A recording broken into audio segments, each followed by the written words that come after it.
Coast line को छोड़कर जैसे जैसे आप सी में डीप जाते जाओगे वैसे वैसे सी को डिफरेंट जोन्स में डिवाइड किया गया है। ये काम किया गया है United Nations convention on law of the Sea के द्वारा। इसे हम शॉर्ट में अनक्लॉज भी बोलते हैं। तो आज के क्लास में हम बात करेंगे कि अनक्लॉज ने सी को कितने मैरीटाइम जोन्स में डिवाइड किया है। तो सबसे पहले बात कर लेते हैं उन डिफरेंट जोन्स की, फिर बात करेंगे उन जोन्स की क्या क्या स्पेशलिटी है और कहां से कहां तक उनका एक्सटेंट है। तो अनक्लॉज ने सी को 5 स्पेसिफिक जोन्स में डिवाइड किया है। पहला है इंटरनल वाटर्स, पहले मैं नाम बता दे रहा हूं, आगे इसको एक्सप्लेन करता हूं। दूसरा है टेरिटोरियल वाटर्स, तीसरा कंटिगुअस जोन, चौथा ईईजेड यानी कि एक्सक्लूसिव इकोनॉमिक जोन, और पांचवा है हाई सीज। एक एक करके इनको समझेंगे, लेकिन ये सभी कुछ समझने से पहले एक टर्म हमारे लिए बहुत ही इंपॉर्टेंट है जानना, जिसे कहते हैं हम बेस लाइन। क्योंकि सारा जो एक्सटेंट का मेजरमेंट है, फॉर एग्जाम्पल टेरिटोरियल वाटर कहां से कहां तक है सी में, क्यों, सी तो पूरा खुला पानी है, दूर दूर तक जहां देखोगे पानी है, तो फिर उसे डिवाइड करने के लिए कुछ तो हमें एक क्राइटेरिया चाहिए, कोई एक बेस लाइन चाहिए। ये बेस लाइन डिफाइन होती है, इस इमेज पर ध्यान दो, इस इमेज पर ये समुद्र नॉर्मली यहां तक रहता है, इस जगह तक, लेकिन जब लो टाइड आती है तो वो रिसीड करके यहां आ जाता है। अब जब लो टाइड के समय ये समुद्र का पानी रिसीड करके यहां तक आ गया है, इन सभी पॉइंट को अगर मैं डॉट्स के थ्रू ज्वाइन कर दूं और इसे इस तरह से मिला दूं, तो ये जो हमारी लाइन रहेगी लो वाटर लाइन, इसे हम क्या कहते हैं, लो वाटर लाइन। लो वाटर लाइन क्यों कहते हैं, क्योंकि जब लो टाइड होता है तो पानी यहां तक रिसीड कर जाता है, यहां से यहां तक। ये जो लो वाटर लाइन है, यही लो वाटर लाइन हमारा बेस लाइन कहलाता है। यही लो वाटर लाइन हमारा बेस लाइन कहलाता है। उम्मीद करता हूं बेस लाइन का डेफिनेशन आपको अच्छे से समझ में आ गया होगा। अब एक एक करके बात करेंगे कि डिफरेंट जोन्स क्या होते हैं। सबसे पहला जोन हमारा था इंटरनल वाटर्स। इसी इमेज में मैं आपको समझा देता हूँ। ये जो हमारा बेस लाइन है ना, इस बेस लाइन से towards land, towards, not towards sea, इधर नहीं, इस तरफ को नहीं, टुवर्ड्स लैंड जितने भी water bodies, ports, harbours, estuaries, creeks, ये सब हमारे इंटरनल वाटर्स कहलाएंगे। तो इंटरनल वाटर्स मैंने ऑलरेडी आपको वहां पे डायग्राम के थ्रू समझा दिया है। All waters on the landward side of base line, यही मैंने यहाँ पर आपको बताया था कि इस बेस लाइन से टुवर्ड्स लैंड जितने भी वाटर सोर्सेज हैं वो सब इंटरनल वाटर का हिस्सा है। अब इंटरनल वाटर की क्या क्या स्पेशलिटी होती है, एक बार वो मैं आपको ब्रीफ में बता देता हूँ। देखो, internal water is no different from any land on which a country claims sovereignty. अगर भारत का इंटरनल वाटर है तो भारत की उस इंटरनल वाटर पर उतनी ही सोवरेन राइट्स होंगे जितना की सोवरेन राइट्स वो चेन्नई पर, मुंबई पर, हैदराबाद पर या दिल्ली पर क्लेम करता है। कोई भी डिफरेंस नहीं होगा, सब कुछ बराबर ही होंगे। और इस इंटरनल वाटर में अगर कोई फॉरेन वेसल आता है, फॉरेन शिप आता है, तो they don't have automatic right of passage. ऐसा नहीं है कि मुंह उठा के वो उस पानी में, इंटरनल वाटर में फॉरेन शिप घुस सकती है। उसे कोस्टल स्टेट, यानी कि अगर हम इंडिया की बात करें, इंडिया के इंटरनल वाटर में आने के लिए इंडिया के परमिशन के बिना फॉरेन शिप नहीं आ सकती। इंटरनल वाटर के बारे में हमने क्या सीखा, it's no different from any of the land over which a coastal state claims sovereignty। Bharat अगर दिल्ली के ऊपर sovereignty claim करता है जितनी, उतनी ही sovereignty वो सारे अपने internal waters पर claim करेगा। और internal water क्या है, कहां से कहां तक extent है, वो मैंने आपको बता दिया। एक डायग्राम पे मैं आपको ले चलता हूं और ये डायग्राम बार बार आज के क्लास में रिपीट होगा। बेस लाइन मैंने आपको ऑलरेडी बता दिया था, यहाँ पर ये बेस लाइन है। इस बेस लाइन को अगर मैं डायग्रामेटिकली रिप्रेजेंट करूं तो this vertical line, this line, this is the baseline and all water towards land is our internal water। ये मैंने यहाँ आपको बता दिया है। अगले बात कर लेते हैं टेरिटोरियल सी। टेरिटोरियल सी के स्लाइड पे जाने से पहले इस डायग्राम में ही आप समझ लो कि टेरिटोरियल सी होता क्या है। बेस लाइन से हम लैंड की तरफ जब मूव कर रहे थे तो सारा जो पानी का स्रोत था, सोर्स थे, ईस्चुरीज, क्रीक्स, हार्बर्स, पोर्ट्स, सब इंटरनल वाटर का हिस्सा था। अब हम लैंड की तरफ मूव ना करके टुवर्ड सी मूव करेंगे, और बेस लाइन से जब मैं 12 नॉटिकल माइल मूव करूंगा तो ये 12 नॉटिकल माइल का जो एरिया है ये कहलाएगा हमारा territorial sea. So this is our territorial sea. ये जो मैं यहाँ पे कवर कर रहा हूँ, this is our territorial sea. 12 nautical miles from the base line toward सी।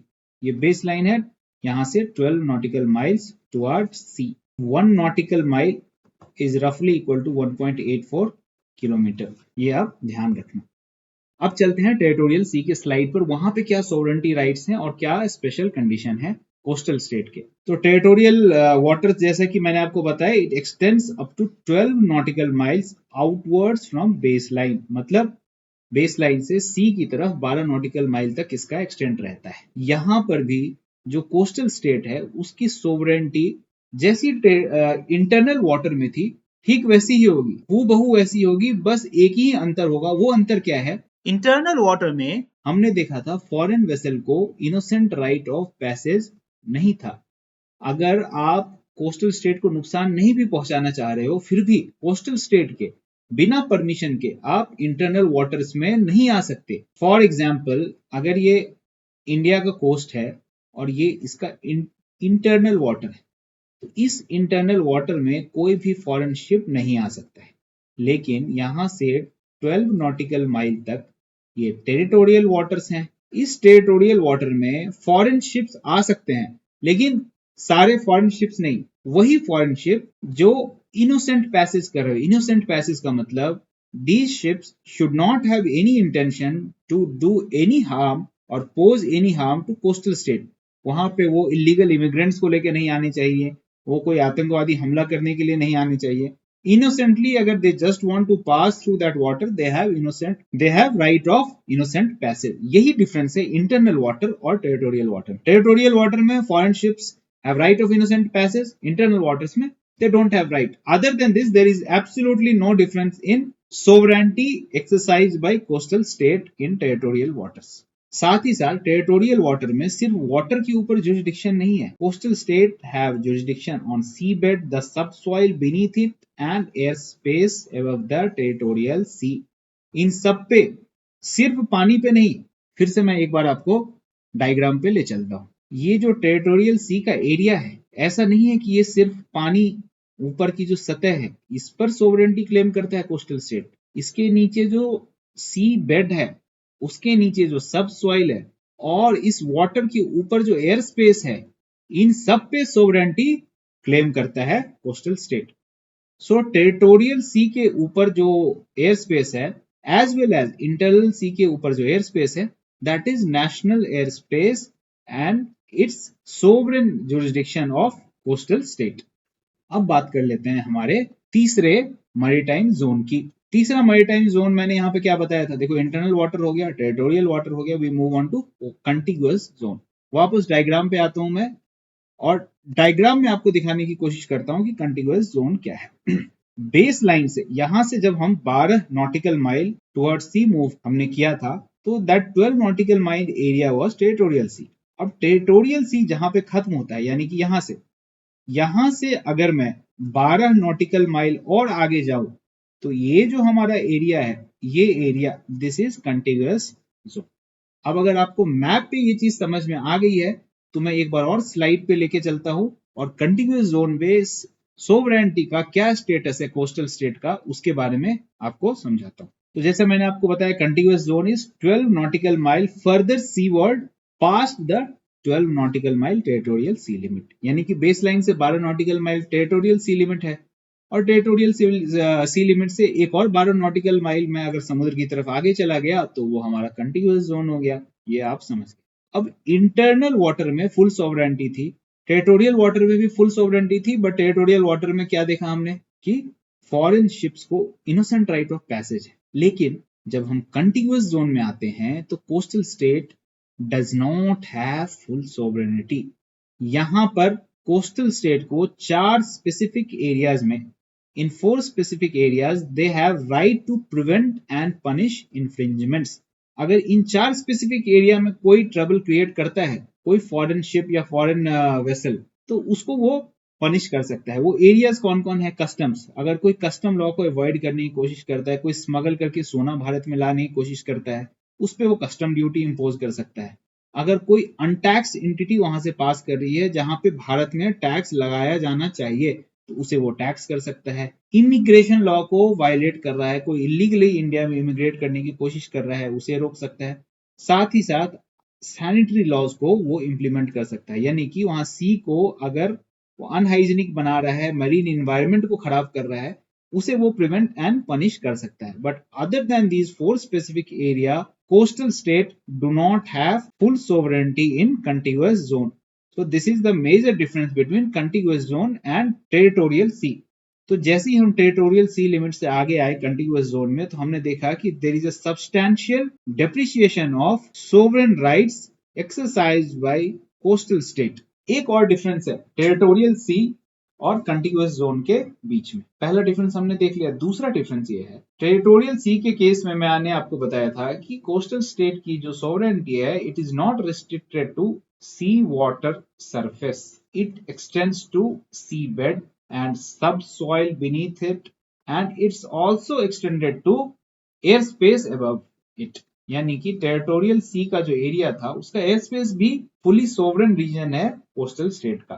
पर कंटिग्यूअस जोन में ऐसा नहीं है. कंटिग्यूअस जोन में only the sea water surface, sea bed and subsoil beneath it, सिर्फ यही तीन जो है इन पर कोस्टल स्टेट अपने राइट्स इन्फोर्स कर सकता है. और वो राइट्स भी किस चीज के लिए? इन चार चीजों के लिए. तो कंटिग्यूअस जोन में सिर्फ sea surface, sea bed and subsoil beneath it, इन जगहों पर ही कोस्टल स्टेट अपना जुरिस्डिक्शन एक्सरसाइज कर सकता है, और एयर स्पेस पे नहीं कर सकता, क्योंकि वो space it's no more a national air space, it becomes international air space. वापस से मैं आपको डायग्राम पे ले चलता हूं और कंटिग्यूअस जोन वहां पे आपको एक बार और दिखाने की कोशिश करता हूं. देखो, जैसे ही हम लोग ये टेरिटोरियल सी से आगे आए 12 नॉटिकल माइल्स, तो दिस बिकम्स आवर कंटिग्यूअस जोन. हमने क्या देखा था कि यहाँ जब टेरिटोरियल सी तक हम थे, तो ये एयर स्पेस भी हमारा नेशनल एयर स्पेस था, and of course the sea surface, sea bed and subsoil beneath it was also within the jurisdiction of coastal state. But contiguous zone में sea surface, sea bed, subsoil रहता है हमारे jurisdiction में, sovereign rights हैं हमारे, लेकिन air space international हो जाता है. अब बात कर लेते हैं एक्सक्लूसिव इकोनॉमिक जोन की. तो सबसे पहले क्यों ना इस डायग्राम में ही मैं आपको समझा दूं. ये सारी चीजें मैं हटा दे रहा हूं. अगर इस बेस लाइन से मैं 200 नॉटिकल माइल्स, 200 नॉटिकल माइल्स इतना बड़ा एरिया ले लूं, तो फिर हमारे लिए ये जो टेरिटोरियल सी का एंड लिमिट है, टेरिटोरियल सी का एंड लिमिट कहाँ है? यहां से यहां तक ये 12 नॉटिकल माइल्स था.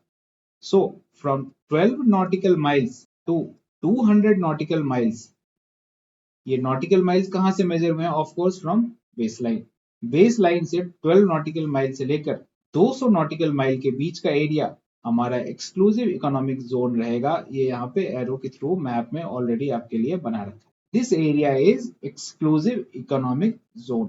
नेचुरली कंटिन्यूअस जोन के ऊपर का जो एयर स्पेस था वो इंटरनेशनल एयर स्पेस था. सिमिलरली एक्सक्लूसिव इकोनॉमिक जोन, इसे हम लोग शॉर्ट में EZ भी बोलते हैं, EZ के ऊपर का एयर स्पेस भी इंटरनेशनल एयर स्पेस रहेगा.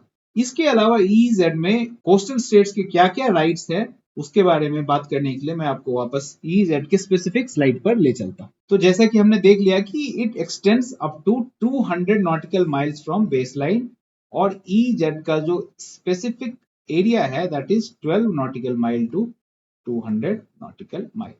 So exclusive economic zone spreads from end of territorial water that is 12 nautical mile up to 200 nautical. अब कोस्टल स्टेट के यहाँ पे राइट्स क्या क्या हैं? यहाँ पर कोस्टल स्टेट के राइट और भी लिमिटेड हो जाते हैं. देखो, जैसे जैसे हम लोग कोस्ट लाइन से दूर जाते जा रहे हैं, हमने देखा कि राइट्स लिमिटेड होते जाते हैं. यहाँ पे sovereign rights is only for the economic purpose. Coastal states have exclusive right to explore, exploit and conserve natural resources in exclusive economic zone. अब exclusive economic zone में जो भी resources हैं, उन resources को exploit करने का right coastal state के पास है. But other than that, for economic purpose, they cannot claim any other sovereign rights in EEZ, यानी कि exclusive economic zones. अब वो resources कुछ भी हो सकते हैं, fishing resources हो सकते हैं हमारे, या फिर non living resources, जैसे कि अगर कोई oil, gas and minerals इसके रिजर्व वहां पे मिल गए. अब ये ऑयल, गैस और मिनरल्स, इस पे ध्यान रखना, इसको लेकर दुनिया में जितने भी EEZ के डिस्प्यूट्स हैं वो दो ही कारणों से हो रहे हैं. नंबर एक, जो सी में डिस्प्यूट्स हैं छोटे छोटे आइलैंड्स को लेके। That dispute is because if you get control of that island, your exclusive economic zone will extend further into the sea, और फर्दर इनटू द सी अगर आपका EEZ एक्सटेंड हो जाता है तो वहां पे there is a possibility that you will find more oil, gas and mineral resources and it will fulfil your energy needs of the country. दूसरा रीजन है जियोपॉलिटिकल रीजन। अगर आप सी में किसी आइलैंड को अपने क्लेम में ले लेते हो, उस पर कब्जा करते हो, तो you can start controlling nearby sea region. और एल्फ्रेड महान जो यूएस के एक नेवी ऑफिसर थे, उन्होंने अपनी 1890 में रिलीज हुई एक बुक में कहा था कि one who controls the sea controls the world. तो यही दो रीजन है जिसकी वजह से, दो मेन रीजन है जिसकी वजह से सी में आइलैंड्स को लेके स्पेसिफिक कॉन्फ्लिक्ट्स होता रहता है, और चाइना उसका सबसे बड़ा एग्जाम्पल है। पूरा साउथ चाइना सी चाइना बोलता है मेरा है, उसे अपना EEZ बढ़ाना है और अपना सी में अपना नेवल पावर प्रोजेक्ट करना है। तो अभी तक हमने क्या देखा कि सबसे पहले इंटरनल वाटर्स है, वहां से जैसे जैसे हम आगे बढ़ रहे हैं, कोस्टल स्टेट के सोवरेन राइट्स धीरे धीरे कम होते जा रहे हैं। इंटरनल वाटर में फुली सोवरेन राइट्स हैं, जैसा लैंड पे इंप्लीमेंट होगा ठीक उसी तरह इंटरनल वाटर में सोवरेन राइट्स इंप्लीमेंट किए जाएंगे। हम आगे बढ़े और हमने देखा कि टेरिटोरियल वाटर में वहां भी सोवरेन राइट्स पूरी तरह से हैं। On the sea surface, sea bed, subsoil and air space, सब कुछ हमारा है, नेशनल एयर स्पेस है, सोवरेन राइट्स हैं, except foreign vessels have innocent right of passage. उसके बाद हम कंटिन्यूअस जोन में आते हैं और कंटिन्यूअस जोन से we start losing air space. Air space पे सोवरेन स्टेट का राइट नहीं होता, it becomes international air space. और फाइनली हम एक्सक्लूसिव इकोनॉमिक जोन में आए हैं। यहाँ पे हमने देखा है कि सिर्फ हमें इकोनॉमिक पर्पस के लिए स्पेशल राइट्स मिले हैं for exploitation of economic resources. अब हम बात करेंगे फाइनल जोन की, जो है हमारा हाई सी।